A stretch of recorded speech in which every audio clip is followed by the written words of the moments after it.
대법원에서 중요한 의미를 갖고 있는 판결이 하나 나왔습니다. 자, 민주노총에 간첩 활동을 했던 사람이 있었는데 이 간첩 활동을 했던 민노총 전 간부에게 대법원이 징역 9년 6개월의 중형을 확정하는 일이 있었습니다. 성모 씨가 전 민주노총 조직쟁의국장인데 국가보안법 위반 혐의로 총 100회가 넘는 102회에 걸쳐서 북한의 지령을 받거나 보고문을 작성해서 북한에 보내줬다라는 겁니다. 1심에서는 징역 15년, 2심에서는 징역 9년 6개월로 감형, 그리고 대법원에서는 이를 확정했습니다. 다음 장 보시죠. 지령 내용은 대충 이런 것들입니다. 할로윈 참사를 계기로 각계각층의 분노를 최대한 분출시켜서 반정부 투쟁을 전개하라. 이걸 북한으로부터 받은 지령인 겁니다. 자, 민주노총이 북한의 지령에 의해서 움직였다라는 그런 오해도 충분히 받을 수 있는 어제 대법원의 판결이었는데 어떻게 보셨습니까? 이제 전에 TV조선 방송을 했었던 네. 내용이죠. 근데 결과적으로 이제 대법원에서 확정이 됐어요. 그런데 이 사람이 민노총 소송이었잖아요. 네. 그런데 보면 지시 내용 중에 보면 민노총을 장악하라는 그런 내용이 있고. 민노총을 장악하라. 그렇죠. 또 이태원 참사와 관련해서 이걸 가지고 이제 정부를 흔들으라는 네. 내용.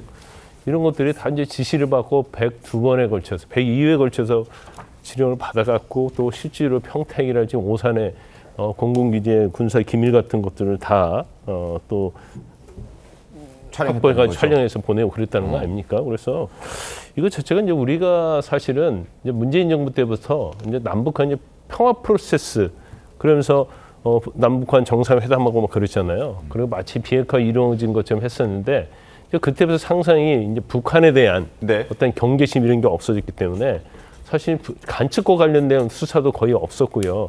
또 이런 것들이 굉장히 소홀한 측면이 있습니다. 하지만 이건 너무나 이제 명백한 간첩 활동이기 때문에 이걸 어떻게 보면 적발해서 이제 수사가 돼서 기소가 돼서 결론이 난 거죠. 그래서 네.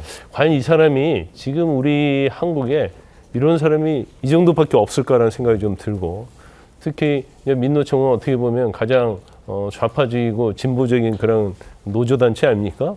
그러면 그 안에서 활동한 사람들이 또 더 이상 있을 수도 있다는 그런 생각이 들어요. 네. 그래서 이걸 단순하게 북한과 화해, 북한과 어떤 관계를 굉장히 거꾸로지 갖지 않기 위해서 이런 수사를 자제하는 게 아니라 북한과 관계는 관계고 그다음에 어떤 화해 프로세스는 프로세스고 네. 간첩 활동은 엄격하게 적발해서 처벌하는 게 맞죠. 조계 변호사님 어떻게 보셨습니까? 충격적이네요. 아직도 충격적인. 저희들 민노총에 침투를 해서 저런 지령을 받아서 뭔가 여론을 움직일 수 있다는 생각을 갖고 있다는 것 자체가 네. 충격적이고요. 이게 대법원까지 확정 판결을 받았으니 민주노총 안에서는 이제 잊을만하면 한 번씩 이런 간첩 논란이 있고 처벌 사례가 발생하고 있기 때문에 민주노총의 어떤 이 운동 노조 활동 관련된 부분에 국민적 신뢰를 회복하기 위해서라도 이런 일이 발생하지 않도록 자정 노력이 필요하다고 보고요. 네. 여전히 아직도 그런 분들이 계시다면 우리 대한민국이 북한의 어떤 지령에 의해 움직일 정도로 그렇게 약한 나라가 아닙니다. 허망한 생각은 이제 그만 꾸시고 우리 사회가 어떻게 공동체가 안정적으로 갈지 이런 고민을 하시는 게 맞지 않나 싶습니다. 알겠습니다. 자, 대법원은 물론 북한에게서 민노총을 장악하라라는 지령까지 받았지만 대법원의 판단은 지금까지 제출된 증거로는 민노총이 장악됐다라고 보기는 어렵다라는 입장은 덧붙이긴 했었습니다. 어쨌든 충격적인 소식이었습니다.